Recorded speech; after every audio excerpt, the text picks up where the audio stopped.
Radio city podcast Travel Diaries with RJ Salil. आज travel diaries पे एक बार फिर से मैं आरजे सलिल और मेरे साथ अनन्य शुक्ला, जहां हम आपको पूरे इंडिया में तो घुमाने ले जाते ही हैं। कह सकता हूं कि ये मेरा सबसे एक्साइटिंग वाला सेगमेंट होता है। Why? Because I have to always know कि मैं कहां जा सकता हूं।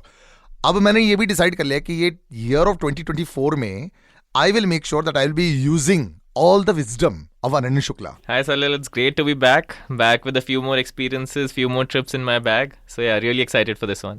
Yeah, actually you've been quite a trooper यार। एक बात बताओ, what's been going on? क्या सब लोग ने ये डिसाइड कर लिया था कि ये जो अभी साल को तो काफी समय हो चुका है, but did they all decide कि भाई this is the year of travel? I think yeah, a lot of people are traveling and every place that you see in India is crowded with people, and because of summer vacations coming up and people wanting a colder environment, I think everyone's left their hometowns and gone to the mountains. So yeah, you can see the rush everywhere. But there are a lot of like non-crowded places also which people don't know much about, so they are crowding in the touristy places, which is why you can see right now कि हाँ बहुत ज़्यादा भीड़ है. You know, but I think also भीड़ से ये हो गया कि मुझे suddenly realize हो गया कि सबके पास बहुत ज़्यादा पैसा है. I think people are finally realizing कि वो पैसा use कैसे करना है. I think पहले बहुत once in a 3-month period या once in a 4-month period होता था कि लोग निकलते थे अपने घर से, सोचते थे कि कहीं निकलेंगे. I think now it has become a more frequent thing that people want to use their money for this. So yeah. So brother, I want to decide to go somewhere also myself. और एक आध ऐसी जगह है जहाँ पे लोग ने ऑलवेज बड़ी डिस्कशंस की है. Now by the way we already went to Spain recently. I mean thanks to Ananya Shukla जो फिरगुन ट्रैवल्स के बहुत सारे लोगों को लेके जाते रहते हैं always. But the big discussion now is another trip that everyone is been talking about a lot, specially Indians love this beautiful place called Thailand. और Thailand as office corporate trips ही बड़े यूज होते हैं, but even as family मेरे जैसे छोटे बच्चे हैं वो बड़े एक्साइटेड हो जाते हैं बिकॉज वहाँ पे एनिमल्स हैं, ग्रीनरी है, and you know it's pocket friendly also. So let's go into Thailand today and जरूर हमें बताएं कि क्या एक आइडियल सिनेरियो होता है with the family. I think Thailand is a place firstly for all seasons and for all age groups. वो best चीज होती है थाईलैंड के बारे में, and it's not at all expensive, so yeah it doesn't burn your pockets. And when you want to go to Thailand, you have options of exploring 4-5 places within 7-8 days, which is the best part of it. कि आपका पूरा environment change हो सकता है 7-8 दिन के अंदर. You start with a city like Bangkok, which has all the perks of being a very nice city. You can shop, you can explore. Then you can hit all the islands which are possible in Phuket and Krabi. Then you can party in Koh Phangan, which has like a full moon party happening every 2 weeks. तो वो one of its kind party होती है. तो you have everything possible for all age groups over there. अच्छा, ये full moon party हर 2 हफ्ते होती है? Yeah, it happens every 2 weeks. एक कॉमन मिसकंसेप्शन होता है कि Thailand is not a very happy family friendly place. तो इसकी बड़ी डिस्कशन रहती है. Would you say that perception change हुआ है in the last few years? वो परसेप्शन बहुत चेंज हुआ. आई थिंक हमारे पास जितनी रिक्वेस्ट अभी आती हैं, families want to go on a customised trip, and mostly summer vacations में लोग अपने बच्चों को लेके जाना चाहते हैं. वहाँ का culture is something that people really want to experience. There are tons of temples, tons of animal kingdoms, water parks, zoos over there. You can see a lot of different animals and बहुत सारी touristy चीजें हैं. It's not just party, and that is just probably 10% of what Thailand is and what Thailand is known for. I think बहुत बड़ा misconception है that people go there just to drink and party. That is not the case. It's an ideal place to go with your children because you will not find it very crowded, and it's a very peaceful place for your children to observe and see a new culture. I think वो बहुत ज़्यादा ज़रूरी होता है एक young age में कि आप अपने बच्चों को बाहर लेके जाएं and they get to see कि how the world is functioning. Let's talk about an ideal trip. अगर 4-5 दिन के लिए लोगों को जाना है, how much money should we have and what are the must do's in Thailand? So if you ask me for a 4-5 day itinerary, I would suggest to go to Phuket and Krabi because they are absolutely beautiful and peaceful at the same time. If you want to include expensive shopping and like थोड़ा decorative outcome दिखना है आपको अपनी trip में, तो आप Bangkok भी जा सकते हैं. But I would really suggest to cover Phuket and Krabi first because they have a very off beat experience. You can explore all the islands from there, which is not possible in Bangkok. So if you can cover only 2 places, I would suggest Phuket and Krabi. But if you want a perfect itinerary, you can start in Bangkok, you can head to Phuket, then to Krabi, and then come back from there. The best part is all these 3 places have airports, so you can take a flight to any place. महंगे होते हैं आजकल के pricing wise? पहले Thailand काफी एक affordable destination था. क्या आज भी अफोर्डेबल माना जाता है? It is affordable. एक तो firstly visa is free for Indians, which is the best part. You don't have to get into the hassle of getting a visa.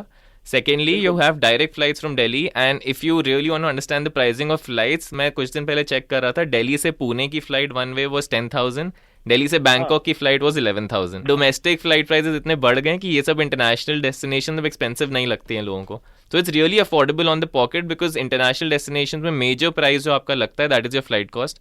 उसके बाद वहाँ का इकोनॉमी यहाँ की इकोनॉमी को अगर आप कंपेयर करो तो you don't really have to share a lot. हर चीज अफोर्डेबल है वहाँ for Indians and a lot of Indians travel there. बिल्कुल बिल्कुल, और लॉट ऑफ इंडियंस वहाँ पे रहते भी हैं. पहले बैंकॉक शॉपिंग के लिए बढ़ा जाते थे, आज भी क्या शॉपिंग डेस्टिनेशन माना जाता है. यहाँ पे थोड़ा डर भी है कि फेक का सामान भी बहुत मिलता है. Indira market I remember I used to go there, वहाँ पे बड़ी शॉपिंग करते थे. और बहुत सारी और जगहें थी, बहुत टाइम से नहीं गए हैं.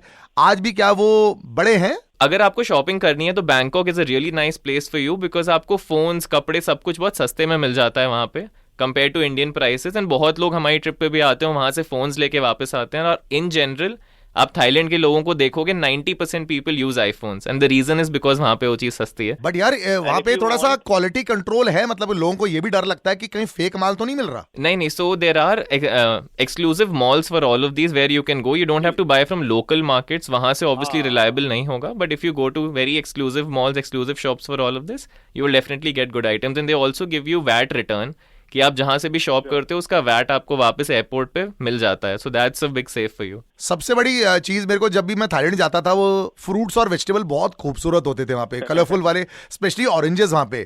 तो फूड के मामले में for vegetarian and non vegetarian दोनों के लिए सही है ना? हाँ, आई थिंक नॉन वेजिटेरियंस के लिए तो जन्नत है वो, बट वेजिटेरियंस के मन में एक मिथ रहता है कि वहां जाके वेज खाना नहीं मिलेगा.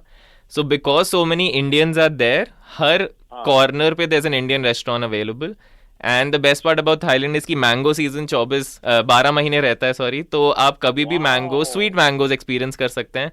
Mango sticky rice is a very famous dish over there, जिससे आपको प्यार हो जाएगा वहाँ जाते ही. आई थिंक मैं जब भी जाता हूँ हर दिन एक मील में हो ही जाता है वो. एंड वेजिटेरियन ऑप्शंस के लिए आपके पास बहुत सारे इंडियन रेस्टोरेंट्स हैं, बहुत सारे वेज ऑप्शंस हैं, because your crowd is Indian, so they have to cater to it अगर उन्हें अपना टूरिज्म चलाना है. डोंट्स भी बहुत सारे होते हैं Ananya. What is your don't की भाई ये बिल्कुल नहीं करना है थाईलैंड में? So one thing which I would suggest for any international trip, but specially for Thailand, is कि जब भी आप वहाँ जाएं ढेर सारा कैश लेके मत जाएं. आप फॉरेक्स कार्ड अपने साथ रखिए जो कि आप यूज कर सकते हैं.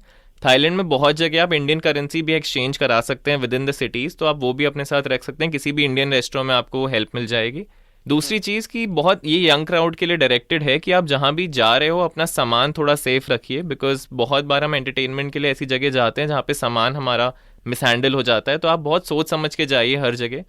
And be safe when you party. I think बहुत recently I have seen a lot of experiences जहाँ पे लोगों के ड्रिंक्स एंड खाने में कुछ चीज़ें मिली थी जिसकी वजह से बहुत एडवर्स इफेक्ट्स उन पे हुए थे. तो you have to be very careful about what people offer and try and not take anything that other people offer. आप खुद से अपनी चीज़ें ऑर्डर करिए, खुद से बनाइए एंड खुद से खरीदिए. आप वहाँ पे स्ट्रेंजर्स के भरोसे पे मत रहिए इस चीज़ पे. दिल चाहता है वाला सीन हो जाएगा ना, जैसे हमने देखा था, है ना? बिल्कुल सैफ अली खान वाला. But on the whole it's quite amazing. Any kind of amount आपको लगता है कि पर पर्सन अगर 4-5 दिन वहां पे चाहिए, कितना खर्चा हो सकता है पर person? Say about for 5 days. Yeah, about for 5 days you will spend around 25 to 30,000, which is very pocket friendly. And उससे ज्यादा खर्चा आपका नहीं होगा वहाँ पे. सब कुछ बहुत सस्ता है. वाओ, ये तो परफेक्ट वेकेशन है. Thank you so much Ananya for joining us. भाई Thailand is very cool for you. और मुझे लगता है कि आजकल थाईलैंड, श्रीलंका, ये सारी जो कंट्रीज हैं हमारे आजू बाजू यार, क्योंकि अब वीजा फ्री हो गई हैं, तो बहुत सही है, जाना ही चाहिए. Radio City Podcast. Travel Diaries with RJ Salil. RJ